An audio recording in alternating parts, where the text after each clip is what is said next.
Ayúdanos a darle prioridad en nuestras vidas también. En el nombre de Cristo. Amén. A veces me pongo a ver algunas páginas web de algunas iglesias. Y si quieres conocer algo de una iglesia, pues asistes a esa iglesia. Y también muchas iglesias dan información en su página web o si hacen un folleto o algo así. Y he visto algunas iglesias que tienen ministerios para niños, ministerios para hombres, ministerios para mujeres, ministerios para jóvenes, tienen reuniones para todas las edades, tienen también escuela dominical, pero no tienen reunión de oración. Tienen, en la página ahí detalla la sana doctrina en la que están basados, sana doctrina histórica, doctrina bíblica, quizá tienen también artículos buenísimos de doctrina que puedes ver, pero no tienen reunión de oración. Tienen una lista muy emocionante quizá de los eventos que van a tener en los próximos meses estas iglesias, pero no tienen reunión de oración.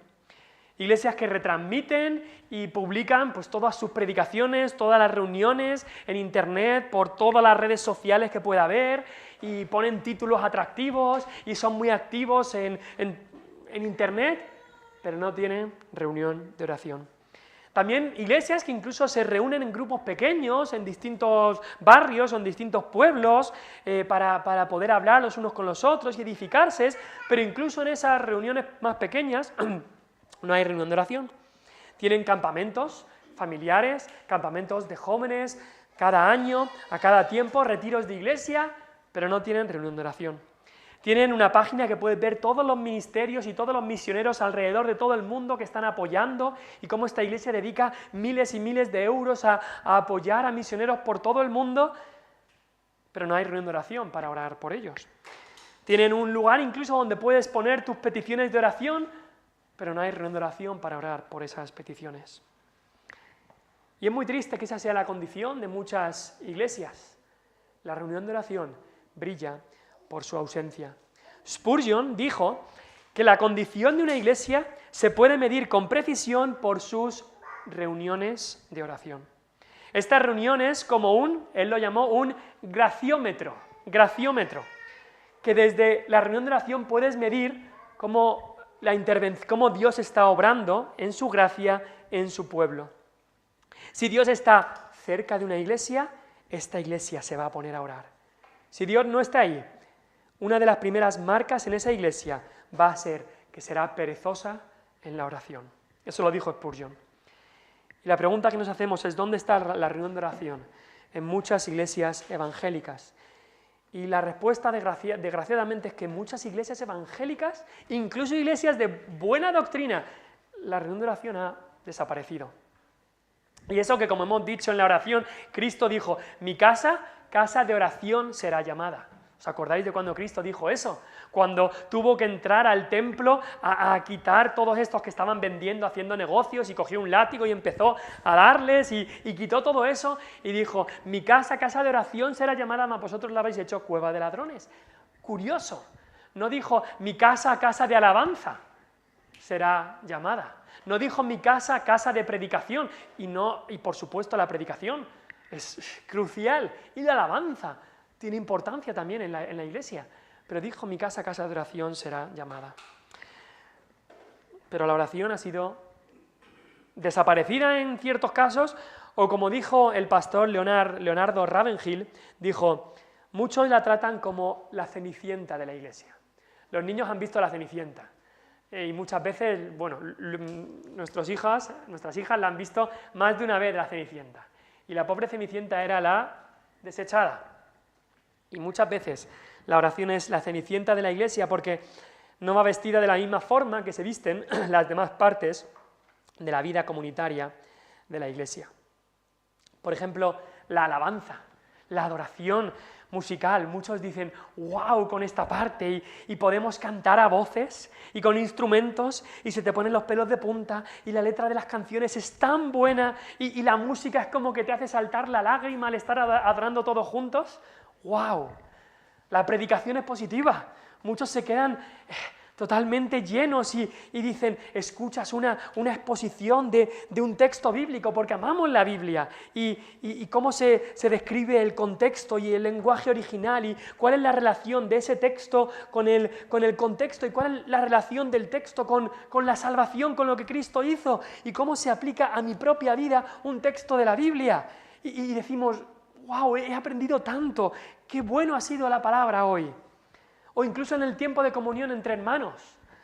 Nos encanta, es hermoso, cuando puedes llevar los unos las cargas de los otros, pasar tiempo juntos, reír y llorar juntos, comer, pasear juntos, conocernos más, hablar de nuestras luchas, hablar de la palabra, ¡qué bueno!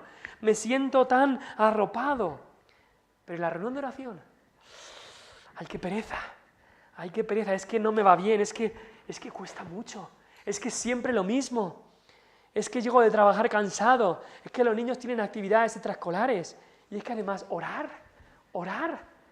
¿de verdad eso hace algo? Orar es como cuando escucho a gente orar, no se me ponen los pelos de punta, no se me llena la cabeza de grande conocimiento, no me siento tan arropado. Orar, ¿de verdad hace algo? Y la oración es la cenicienta de la iglesia. Hace tiempo, hace no mucho, hablé con un pastor de una iglesia aquí en España, y me dijo este pastor, y por dentro yo creo lo decía con pesar en su corazón, pero me dijo que en su iglesia, que los domingos se reunían unos 70 personas en su iglesia, dice que sí tenían reunión de oración, y se reunían 3 personas, si llegaban, cada domingo. Una iglesia que se reunía en 70 un domingo, pero de esos 70, solo unos 3 creían que tenía algo de utilidad reunirse a orar. Algo no cuadra, ¿no? Algo no cuadra cuando pensamos así. Estamos en el libro de Hechos y hemos visto estos versículos en el capítulo 1 y la semana pasada vimos la ascensión de Cristo. Y para nuestra mente lógica pensaríamos que Cristo ha ascendido, Cristo ha prometido que va a mandar al Espíritu, entonces lo normal sería que pasáramos del versículo 11 al capítulo 2, versículo 1, del versículo 11 que dice, los cuales también les dijeron, varones galileos, ¿por qué estáis mirando al cielo? Este mismo Jesús que ha sido tomado de vosotros al cielo, así vendrá como le habéis visto ir al cielo. Bueno, quizá el versículo 12 nos cuadra, volvieron a Jerusalén, ¿vale? Pero ya tenemos que entrar al capítulo 2. Cuando llegó el día de Pentecostés estaban todos unánimes juntos y de repente vino del cielo este gran movimiento del Espíritu. Eso es lo que nos parecería lo natural, porque Pentecostés es el día grande, es el día de victoria, es el día de fiesta espiritual, si se puede decir así, donde 3.000 personas fueron salvas. Pentecostés es el día grandioso, pero para que ese día grandioso llegara, hubo 10 días de oración. 10 días de oración que nadie veía, 10 días de oración que nadie apreciaba, 10 días de duro esfuerzo, duro trabajo en la oración. Pentecostés es un gran culto al aire libre, pero esos 10 días fueron cultos a puertas cerradas, si se puede decir así. En esos 10 días no había una gran predicación expositiva como en Pentecostés, solo había oraciones sencillas de cristianos sencillos clamando a Cristo. No había miles y miles de personas como en Pentecostés, solo había 120 personas orando. No había esas transformaciones impresionantes que veremos en Pentecostés, transformaciones de vida, de cómo se compungían de corazón y lloraban por su pecado, pero sí Dios estaba moldeando de manera invisible y constante los corazones de sus hijos. Y por eso, antes de Hechos 2, nos aparece Hechos 1, y en especial estos versículos de esta reunión de oración. Como dice el versículo 14, todos estos perseveraban unánimes en oración y ruego. Esto vino antes de Pentecostés, esto vino antes de que el Espíritu fuera derramado, esto vino antes de la bendición, vino el tiempo, 10 días de oración. Y queremos meternos bien en nuestra mente y en nuestro corazón, que el cristianismo verdadero le ha dado desde sus inicios una gran importancia, prioridad a la oración pública, a la oración corporativa, a la reunión de oración. El cristianismo verdadero le ha dado importancia a la reunión de oración desde sus inicios y nosotros deberíamos hacer lo mismo. Hay 4 palabras que queremos ver aquí. No las vais a ver ahí, pero bueno, son simplemente 4 palabras. La primera es obediencia. Obediencia en la oración. Obediencia. Beber un poco de agua.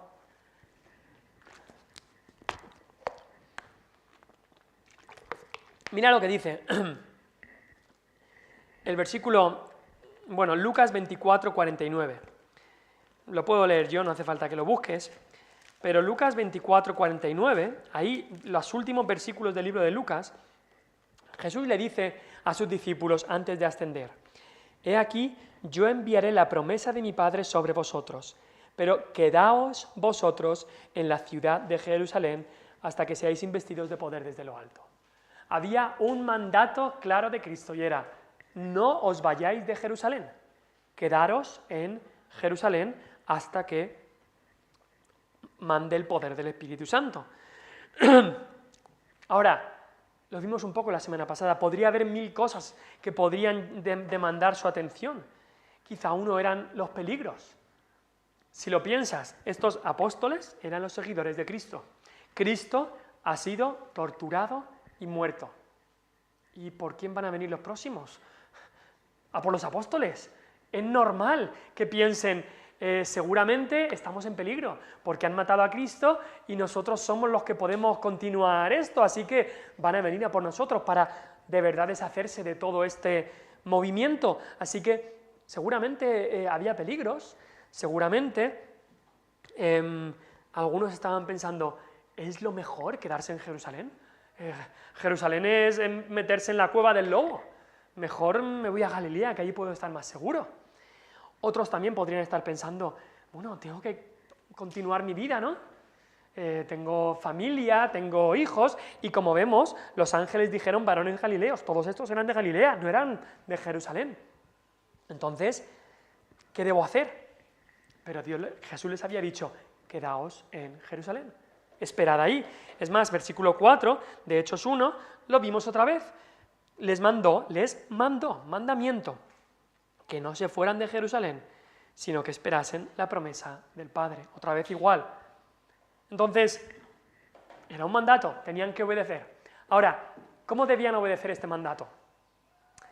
¿Cómo se espera la promesa del Padre? ¿Cómo debían esperar? ¿Pasivamente? Sentándose en una silla ahí en el aposento alto y decir, venga, vamos a esperar. No. Un cristiano espera orando. Un cristiano espera orando. Si cuando Dios te dice no actúes aún, espera, la espera siempre debe ir acompañada de la oración. Para un cristiano esperar significa también orar. La espera del cristiano va ligada a la oración. La oración es un acto de espera. Es un acto de esperar grandes cosas de Dios. Es un acto de esperanza. Es un acto de aguardar a Dios. La oración conlleva esperar. Y esperar conlleva oración. Así que si dice ahí que les mandó que esperasen, les estaba mandando a orar, y eso exactamente es lo que hicieron. Entonces, esta oración no era porque se les ocurrió, era simplemente obedecer. Y no nos manda el Señor Jesús a nosotros también a orar. Lo vimos el domingo en el Padre Nuestro, dice, cuando oréis. Jesús da por hecho que el cristiano ora, pero aunque lo da por hecho, también lo manda. El apóstol Pablo en 1 Tesalonicenses 5:16 dice, orad sin cesar. Orad sin cesar. La oración debería ser algo natural. No te debería de decir, oye, respira. El médico no te debería decir, acúrate de respirar. Y la oración debería ser como el respirar. Pero por si se nos olvida, Pablo y el Espíritu Santo y nuestro Dios nos dice, cristiano ora, cristiano espera. Y la oración y la reunión de oración es un acto de obediencia. Es un acto de obediencia a nuestro Dios. Así que cuando Cristo les dijo, esperad la promesa del Padre, no simplemente les estaba diciendo, esperar con los brazos cruzados, sentaros y esperar, sino que les estaba diciendo, aguardar orando, esperar orando. la promesa del Padre, porque para el cristiano esperar y aguardar es un sinónimo de orar. Pero hay otra cosa en la oración, y es que en la oración hay perseverancia. Obediencia había, pero también perseverancia. Y las reuniones de oración requieren perseverancia. Nos dice aquí que en el versículo 14, todos estos perseveraban en oración y ruego. Perseveraban en oración y ruego. Esta palabra perseverar también aparece en el capítulo 2, versículo 42. Después de Pentecostés, otra vez lo mismo. Y perseveraban en la doctrina de los apóstoles, en la comunión unos con otros, en el partimiento del pan y en las oraciones. Perseveraban en la oración. No solo en versículo 14 del capítulo 1, pero después también perseveraban. Si vas conmigo al capítulo 6, Hechos 6, versículo 4. Aquí en Hechos 6, lo veremos en los próximos meses, pero hubo un problema. Hubo ya gente peleándose con algunos en la iglesia, una pequeña división, y entonces se eligen 7 diáconos, 7 servidores para servir las mesas. Y los apóstoles los escogen para que los mismos apóstoles no tengan que estar utilizando todo su tiempo para servir las mesas. Y entonces, dicen los apóstoles, y así entonces nosotros, versículo 4, nosotros persistiremos en la oración y en el ministerio de la palabra. Se daban cuenta los apóstoles que ellos habían sido llamados por Cristo para persistir, perseverar, continuar en la oración. En la oración sabían que esa era su principal tarea. Y no solamente en este momento, de Hechos 1, en obediencia al mandato de esperar, pero ellos sabían que esta iba a ser su principal tarea a partir de ahora, junto con el ministerio de la palabra, pero que la oración sería la principal tarea de estos apóstoles. Y no solamente la oración privada, que sí, pero también la oración pública. La oración privada es la principal tarea, o una de las principales tareas de un pastor. Yo doy muchas gracias porque cuando iba a venir aquí a Cortijos Nuevos hace 4 años, un pastor con mucha sabiduría me dijo, mira, los primeros 3 años, dice, te va a servir también para siempre, dice, pero tus primeros 3 años ahí en Cortijos Nuevos, dice, encárgate simplemente de hacer esto, orar, predicar y visitar. Luego habrá tiempo para otras cosas, pero enfócate en esas cosas. Y así el Señor te ayudará a conocer a la congregación, al visitarla, a predicarles y a orar por la congregación. Y un pastor, y los apóstoles aquí, una de sus mayores tareas es la oración. Pero como iglesia, también estos perseveraban en la oración. No solamente los apóstoles, pero vamos a ver después que había muchos más que estaban participando y perseverando en esto. Y es porque la oración es esencial. Y no solamente que la oración es esencial, sino perseverar en la oración.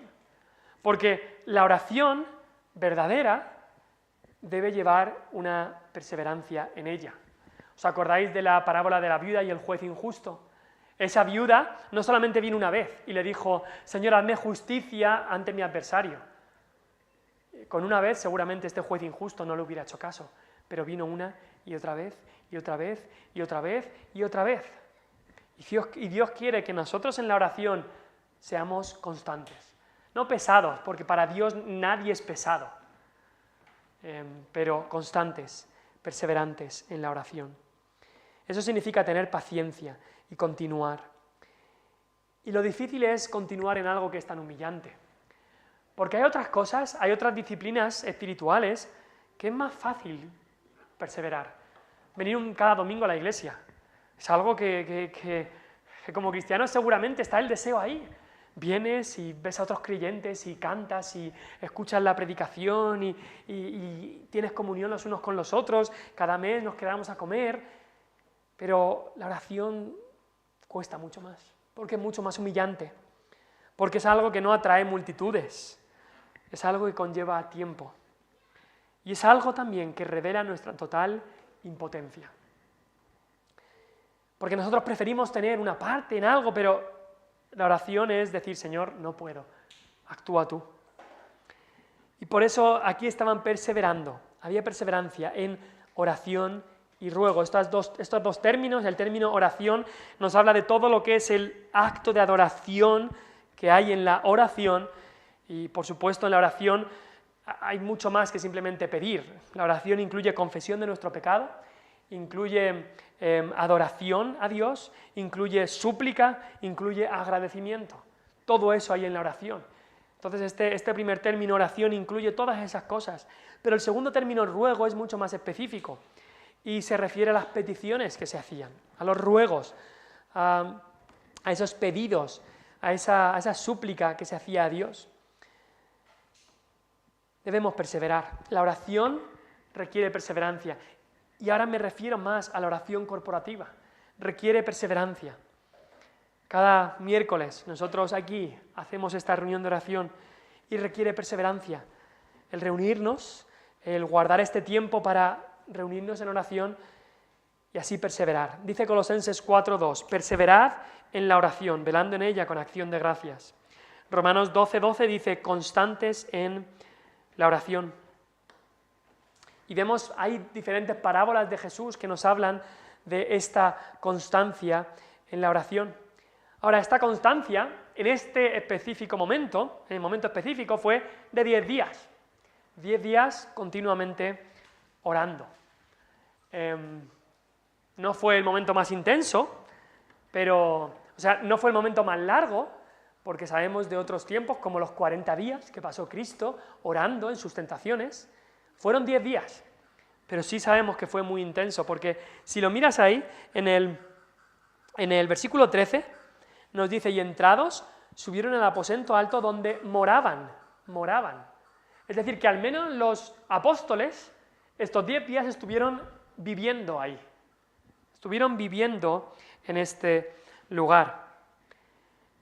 Si lo piensas, fueron 10 días, y por lo que vemos aquí era continuo. Dormirían seguramente y comerían, claro que sí, pero fue un tiempo continuo de oración.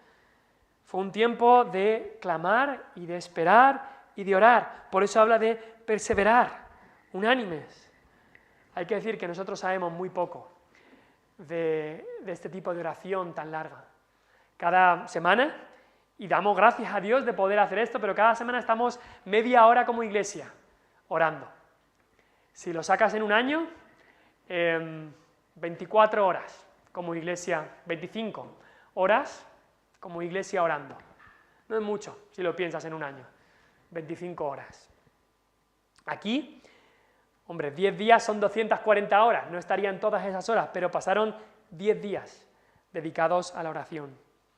En Irlanda del Norte, de donde viene mi madre y donde pasamos 6 años allí, una tierra que Dios ha bendecido mucho espiritualmente, y solamente tienes que ir allí para ver eso, la cantidad de iglesias sanas que hay, pero tienen un concepto de la oración en algunos lugares que es bastante distinto al nuestro.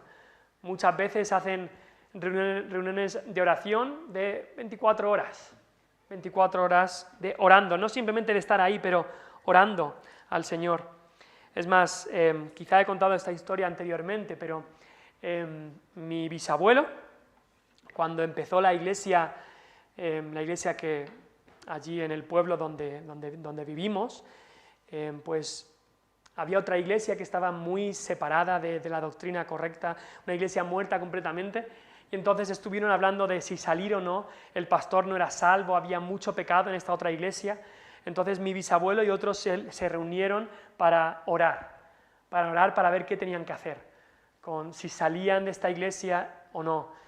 Y se reunieron en casa de uno de ellos y estuvieron desde una tarde, toda la tarde orando, toda la madrugada orando, hasta la mañana, cuando ya, sin haber dormido nada, tenían que irse a trabajar o irse a sus quehaceres, y ahí en la mañana, después de quizá 12, 14 horas sin parar de orar, sin parar, y cuando digo sin parar es sin parar, entonces ahí es donde Dios de alguna manera les habló y les dio la convicción de que tenían que salir de esa iglesia que estaba muerta y pecaminosa a fundar otra iglesia de sana doctrina y bíblica, y es la iglesia que ahora tiene pues, más de 75 años, y la iglesia donde mi madre se crió y donde siguen predicando la sana doctrina, donde predica el pastor David Park, que lo tuvimos aquí hace unos meses. Pero fue tiempo de oración no de media hora, ni de una hora, sino de 12 horas. Y no digo que lo tenemos que hacer esto ya, porque el Señor pone los tiempos y pone las situaciones, pero deberíamos aprender a orar y que no sea una carga la oración, perseverar en la oración. No decir a ver cuándo acabamos, sino decir, Señor, necesitamos orar. Ahora, tercer punto, hemos hablado de obediencia, hemos hablado de perseverancia. Tercer punto es unidad, porque dice, versículo 14, todos estos perseveraban unánimes. Esa palabra unánime significa una ánima significa alma o espíritu, un alma. ¿Cómo estaban orando? Como un alma, como un espíritu. No estaban orando cada uno a su rollo, sino que estaban orando juntos, unidos, con un alma, un espíritu. Y es que si la oración del pueblo de Dios, congregado, va a ser oída, el pueblo de Dios debe estar unido. No cada uno con unos deseos y otros deseos, y yo quiero esto, pero mi hermano quiere lo otro. No, estaban unidos. Curioso, dejaban a un lado discusiones que habían tenido anteriormente. ¿Os acordáis? Los discípulos, solo unas semanas antes, habían estado discutiendo quién de ellos iba a ser el mayor. Esas discusiones ya les habían dejado a un lado, gracias a Dios. Ya no estaban discutiendo a ver quién es el mayor, a ver quién va a ser el líder. No están discutiendo esto. No están discutiendo a ver, como Juan y Jacobo, que nos ponga a Jesús al lado suya en la gloria, uno a la derecha y otro a la izquierda. No, dejan los egos a un lado y oran unidos. Porque con los egos nunca va a haber unidad. Hay que dejar los egos y hay que venir en humildad a Cristo para que haya unidad. Están orando con la misma meta. Están orando por lo mismo, están orando por la promesa del Padre. Esa sería la petición principal en la oración. Y están orando por esto y estaban unidos. Y si vamos a orar y tener fruto en nuestra oración, necesitamos estar unidos como pueblo de Dios. Ahora, hay varias maneras en las que mostramos que estamos desunidos. Una manera en la que no mostramos unidad es cuando se utilizan las oraciones públicas para criticar a nuestro hermano, para rajar de nuestro hermano, y eso es vergonzoso, eso es totalmente vergonzoso, eso es encima cobarde, porque si tenemos algo contra nuestro hermano, lo que tendríamos que hacer es ir a nuestro hermano, él y yo a solas, y hablarle de eso. Nunca en una oración hablar o decir algo para señalar a nuestro hermano, no. También cuando hay envidias, cuando hay pecados no confesados, no va a haber unidad en la oración. Y de manera práctica también, cuando estamos orando, y lo hacemos de esta manera en nuestra iglesia, es que uno ora y los demás escuchan y dicen amén, o como escuché a alguien, amenizan, que no es la palabra, pero dicen amén a la oración del que está orando. Esa es la manera de orar unánimes, de orar como uno solo. Uno ora y los demás escuchan y asienten, sí Señor, amén Señor, sí Señor. Así estamos orando unánimes. Cuando entras a algún sitio, alguna iglesia, y en la reunión de oración hay 40 oraciones, cada una distinta y cada persona orando a la misma vez y no se entiende nada, no creo que eso sea una oración unánimes. Unánimes es que hay un mismo sentir, un mismo alma, un mismo espíritu, están orando con un mismo objetivo. Ahora, pero al mismo tiempo, hemos hablado que debe haber unidad en la oración del pueblo de Dios, pero ¿sabes qué? También la unidad va a venir por medio de la oración. Es como un pez que se muerde la cola. Sí, debe haber unidad en la oración, pero es que la oración del pueblo de Dios, las reuniones de oración, la oración corporativa, va a traer unidad a la iglesia. Porque estamos luchando juntos. Es como aquellos dos que se van a la guerra juntos y esa amistad que se forma en una guerra nunca se olvida. nunca se olvida, y vuelven a su país, y aunque no se conocieran de nada, pero han luchado juntos y tienen una amistad de sangre, si se puede decir así. De igual manera, los creyentes que oran juntos establecen una relación, una unidad, que es la unidad que Dios quiere que tengamos.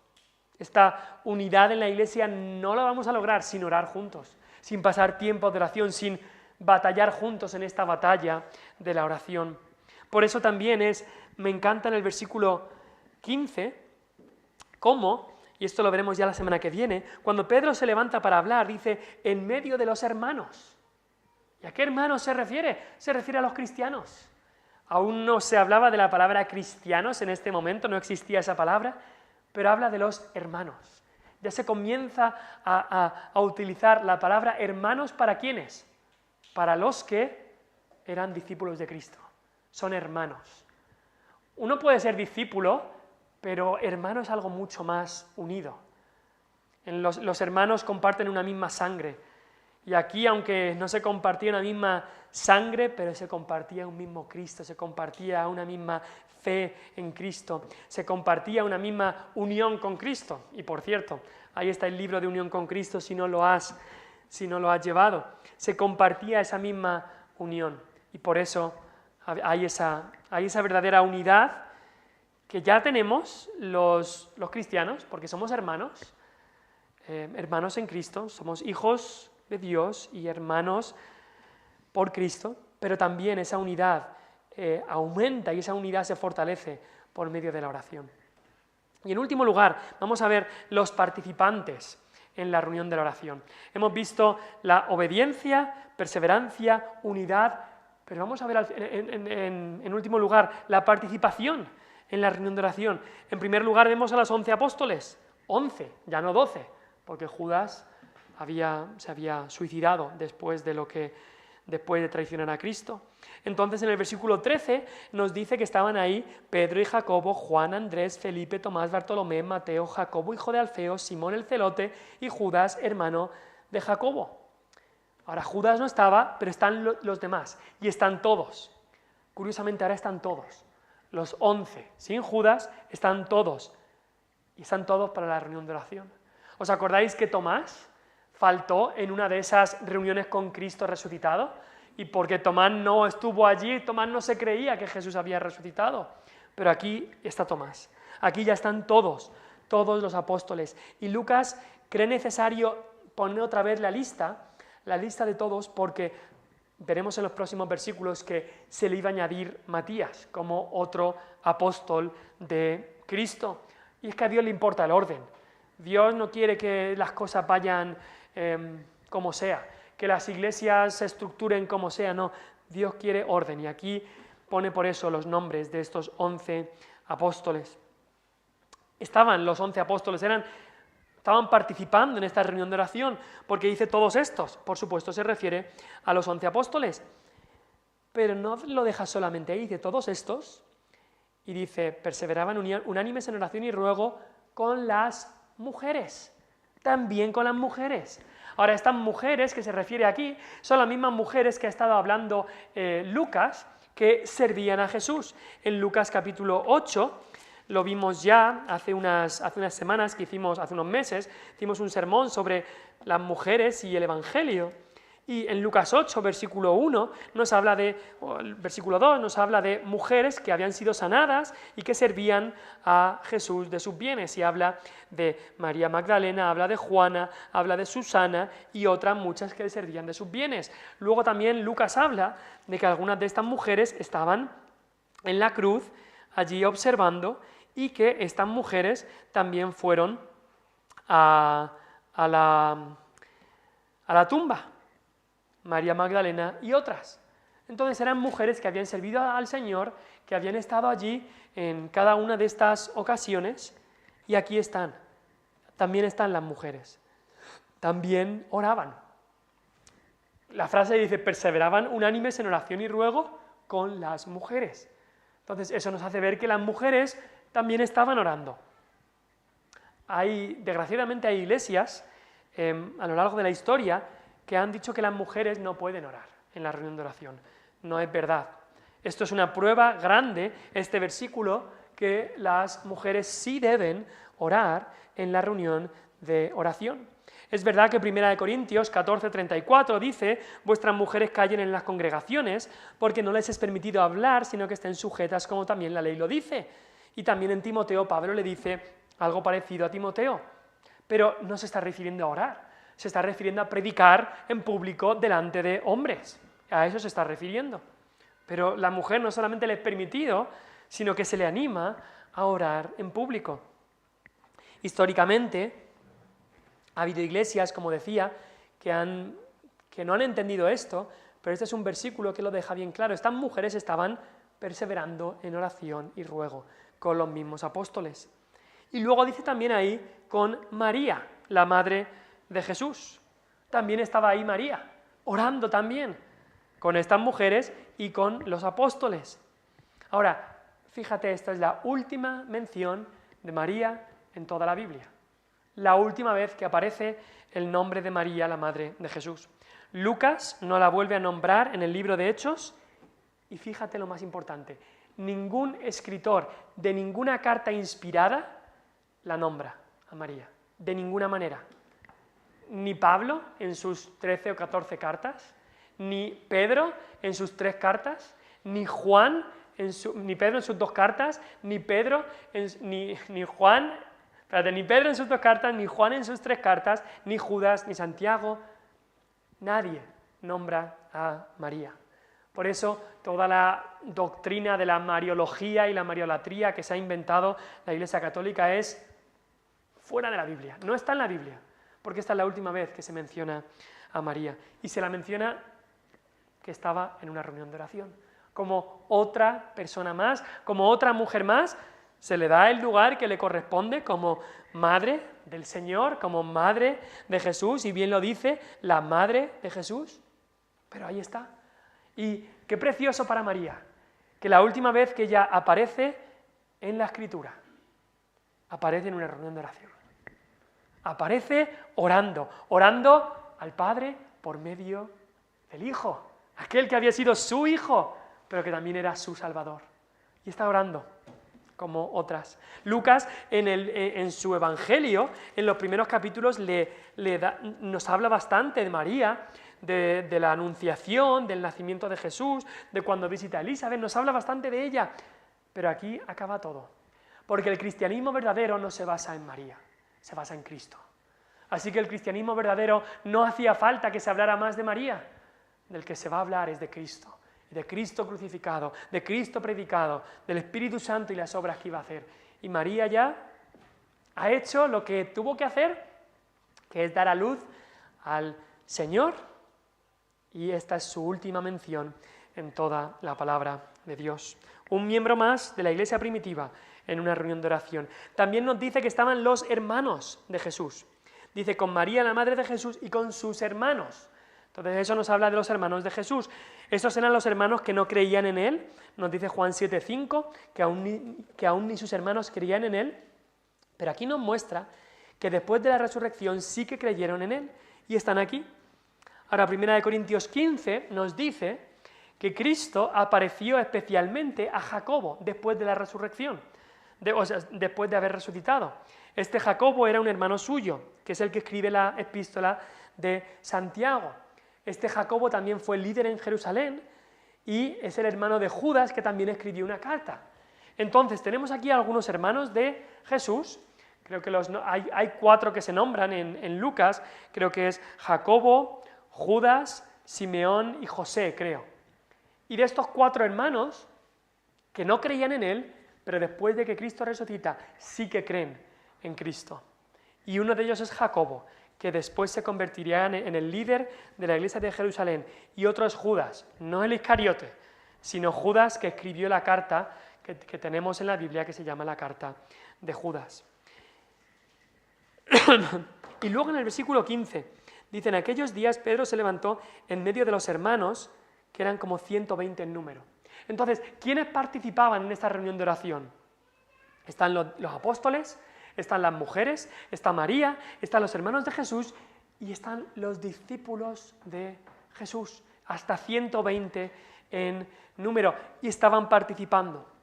Todos estos participaban.